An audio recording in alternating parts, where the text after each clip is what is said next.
आज पलटवार देखने को मिला, जहां हमें पिछले कुछ दिनों से रेलवे स्टॉक आपको काफी अच्छे खासे ट्रेंड में ऊपर जाते हुए देखने को मिले थे।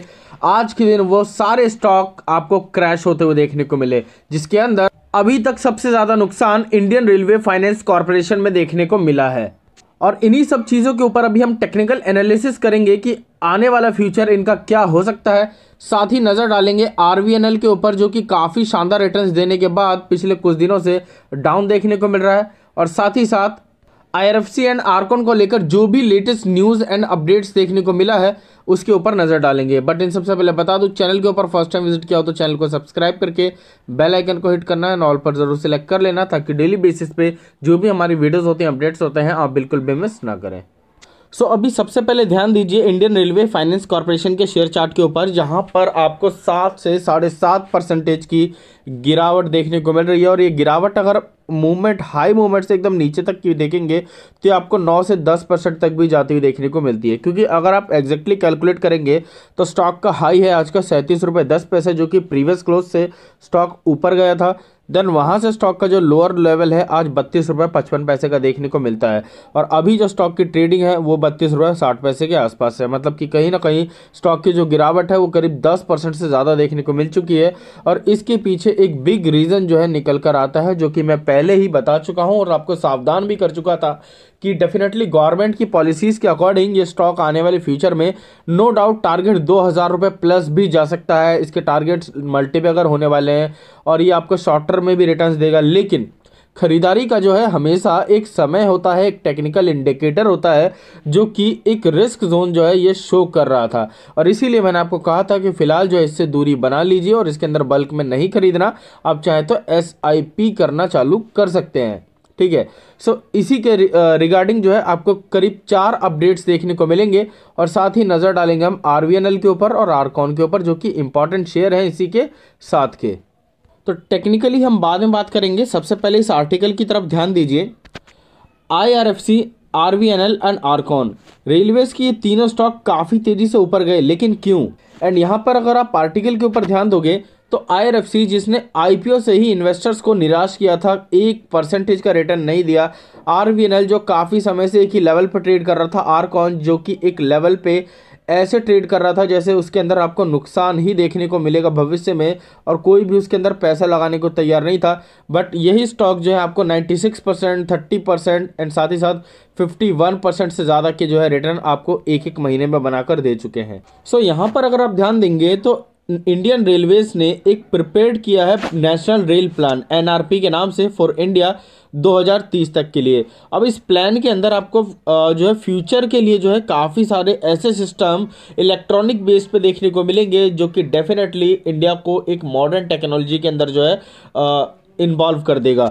अभी इस एनआरपी को बात करें तो ये एम करता है formulate strategy based on both operational capacity and commercial policies initiative to increase modal of shares of railways to freight to 45%। फिलहाल आपको 6 दिन पहले एक आर्टिकल देखने को मिला था, जहां पर रेलवेज 94,000 करोड़ का जो है कोल कनेक्टिंग प्रोजेक्ट जो है आपको पार्ट ऑफ एनर्जी कॉरिडोर के रिगार्डिंग जो है देते हुए दिखाई दिया था, जिसके चलते आने वाले भविष्य में इस प्रोजेक्ट को आरवीएनएल करने जा रही थी। और अभी भी ये हो रहा है, ठीक है, ऐसा नहीं है कि बंद हो गया, लेकिन इसको फंड जो है आईआरएफसी प्रोवाइड कर रही थी। इस कारण जो है ये दोनों ही स्टॉक आपको ऊपर काफ़ी तेज़ी से भागते हुए देखने को मिल रहे थे। और आरकॉन का जो सिस्टम है, आरकॉन जो है जैसे कोई दूसरी कंपनी भागती है सेम सेक्टर का, तो आरकॉन का भी जो है इसके ऊपर एक असर पड़ता है और इसी वजह से जो है आरकॉन तेज़ी से भागने लगा। लेकिन अंत में उसको भी जो है कुछ पार्टनरशिप में आपको प्रोजेक्ट एंड कामकाज देखने को मिले। सो इन सब के लिए गवर्नमेंट का जो प्लान था, ठीक है, गवर्नमेंट ने 2030 तक के लिए जो है काफ़ी लंबा प्लान सोच के रखा है, जिसके अंदर उनका निवेश होने जा रहा है 1,30,000 करोड़ रुपए का, ठीक है। ये मैं पिछली वीडियो में भी बता चुका हूँ, तो इसको ज़्यादा डिटेल में रिपीट नहीं करूँगा, ठीक है। लेकिन शॉर्ट में समझिए, पर ईयर बेसिस पे आपको 19,800 करोड़ रुपए का जो है आपको यहाँ पर निवेश देखने को मिलता है रेलवे विकास के लिए, ठीक है। अब रेलवे विकास की बात आती है और 19,800 करोड़ रुपए का इन्वेस्टमेंट होता है, तो जाहिर सी बात है विकास के लिए कौन आएगा सबसे पहले आगे? आरवीएनएल, ठीक है, और आरकॉन। और इसी वजह से जो है ये दोनों ही स्टॉक आपको काफ़ी तेज़ी से भागते हुए देखने को मिले और 100% से ज़्यादा के रिटर्न इन्होंने एक महीने के अंदर बनाकर दिए इस अपडेट के बाद। लेकिन आप भी जानते हो कि गवर्नमेंट जो है कभी भी पहले पैसे प्रोवाइड नहीं करती, वो पहले काम देखती है, उनके बाद रिसर्च होता है और उसके बाद जो है अप्रूवल होने के बाद फंड जो है दिया जाता है। लेकिन काम शुरू करने के लिए तो इनको पैसा चाहिए, तो इनको पैसा कौन प्रोवाइड कर रहा है, वो है IRFC। ठीक है, IRFC जो है रेलवेज के लिए एक 0 NPA वाली NBFC कंपनी है जो कि किसी भी लार्ज कैप कैटेगरी को टक्कर दे सकती है और इंडिया की एकमात्र ऐसी कंपनी है जिसके ऊपर 0 NPA है। क्योंकि इसका प्रो पॉइंट ये है कि ये सारा पैसा सिर्फ रेलवेज को ही देती है और रेलवेज जो है गवर्नमेंट के अंदर आती है, जिसके अंदर गारंटी मिलती है कि इसको सारा पैसा जो है रिफंड में मिल जाएगा। इसी कारण यही तीनों स्टॉक जो कि ये रेलवे नेटवर्क स्प्रेड की बात करें तो 68,000 किलोमीटर की जो रेंज है, इसके अंदर जो है आपको विकास होता हुआ देखने को मिल रहा था। और इसके वजह से RFC का अगर परफॉर्मेंस भी देखोगे तो 6 महीने के अंदर स्टॉक ने 56% के रिटर्न दिए। 6 महीने तो दूर की बात है, मैं आपको लास्ट सिर्फ जो है 5 महीने की ही दिखाऊंगा, जहां high lower to high point की आपको 81 to 90% का जो है डेटा देखने को मिलेगा। और आप लास्ट 1 साल की बात करेंगे तो आप यहाँ पर डाउन चलते हैं तो आपको जो ये रिटर्न जो है करीब करीब 100% से भी ज़्यादा के देखने को मिल जाते हैं। तो क्या ये सारे प्लान जो हैं अभी ख़त्म हो चुके हैं, जो कंपनी गिरने लगी है? ऐसा बिल्कुल भी नहीं है। सेम अगर आप रेल विकास निगम के शेयर चार्ट में देखोगे तो यहाँ पर भी जो है लोअर सर्किट मेंटेन है। और सिर्फ आज से ही नहीं, 5 दिन के चार्ट में देखोगे तो स्टॉक जो है कल भी गिरा था और आज दूसरा दिन है गिरने का। ठीक है, तो सेम IRFC से भी जो है हम एक्सपेक्ट कर सकते थे कि आज के दिन जो है गिरावट दिखा सकता है। और सिर्फ इतना ही नहीं, हम बात करें राइट्स की या फिर बात करें आर्कॉन इंटरनेशनल की, ये भी जो है 3-3%, 2-2, 2.5% तक जो है आपको नीचे गिरते हुए देखने को मिले। देखा जाए तो टोटल रेलवे स्टॉक जो है आपको नीचे देखने को मिल रहा है और इसमें सबसे ज़्यादा गिरावट जो है RFC की हुई है, दूसरे नंबर पे RVNL की, क्योंकि यही दोनों स्टॉक जो है सबसे ज़्यादा भागते हुए भी देखने को मिले थे। फिलहाल RVNL को लेकर बात करें तो यहाँ पर मैक्सिमम चार्ट अगर आप देखें तो स्टॉक भी जो है आपको RFC की तरह ही कंसिडर करता हुआ देखने को मिल रहा था एक ही रेंज में। और अभी हाल फिलहाल में जो है स्टॉक ने रिटर्न दिया। और मैंने कल के पैटर्न में क्या बताया था, जब भी कोई स्टॉक ऐसे करके एकदम तेज़ी से रिटर्न देता है तो उसकी गिरावट आती है और वो अपने 50% तक जो है डिस्काउंट पर आता है।